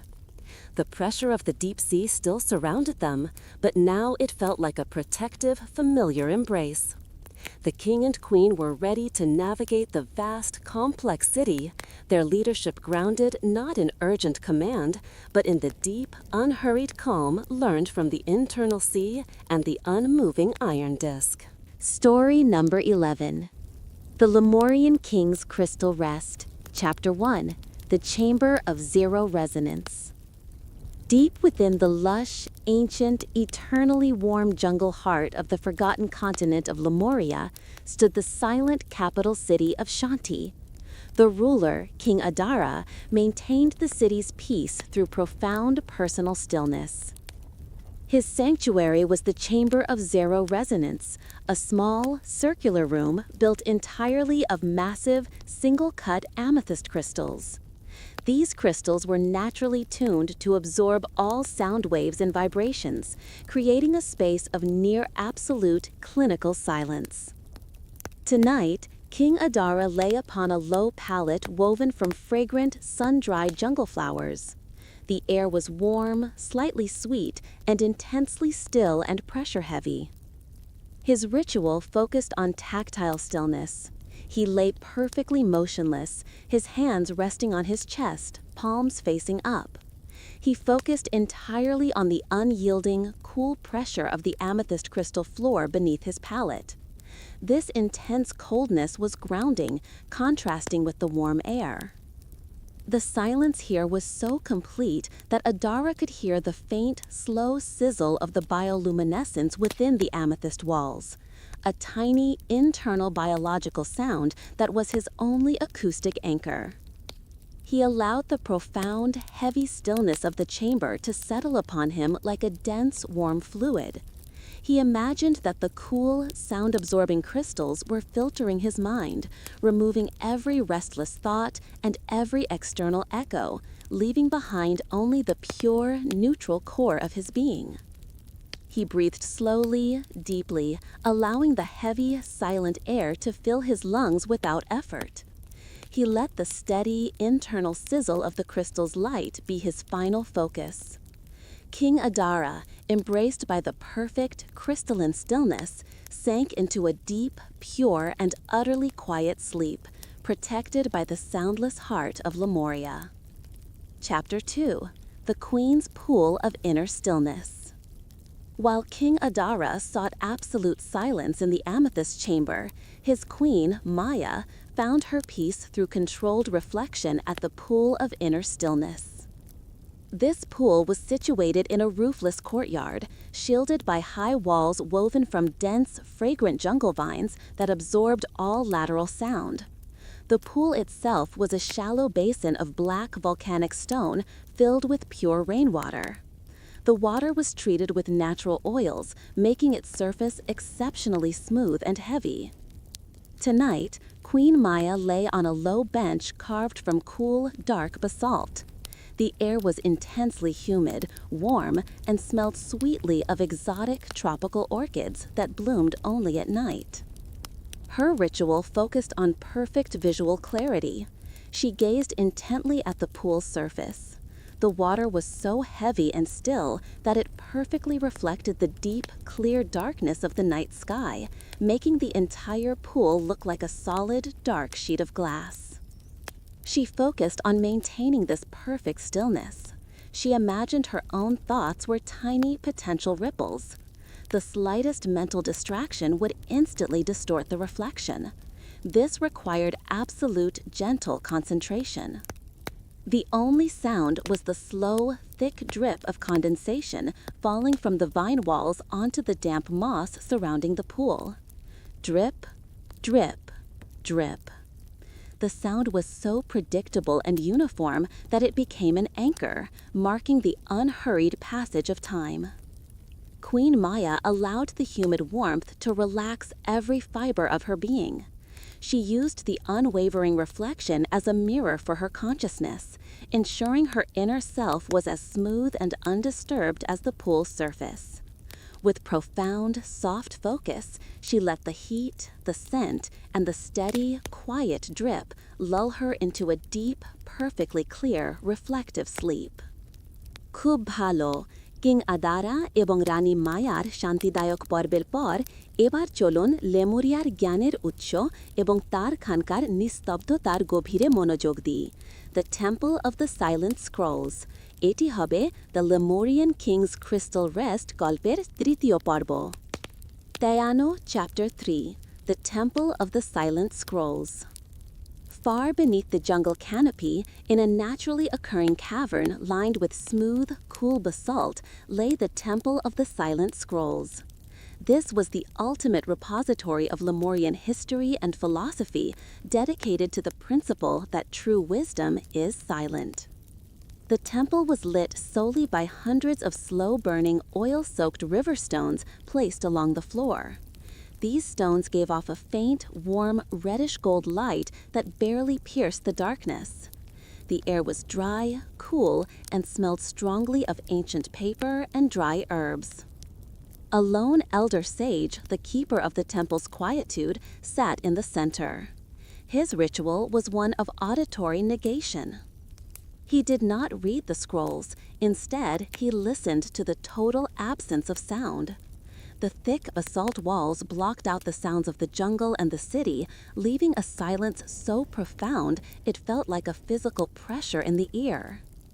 The sage focused on the single, minute sound that persisted, the slow, quiet crackle of the ancient oil stones as the oil was consumed. Crackle, wait, silence, crackle. The sound was random, yet its occurrence only served to emphasize the heavy, unwavering quiet in between.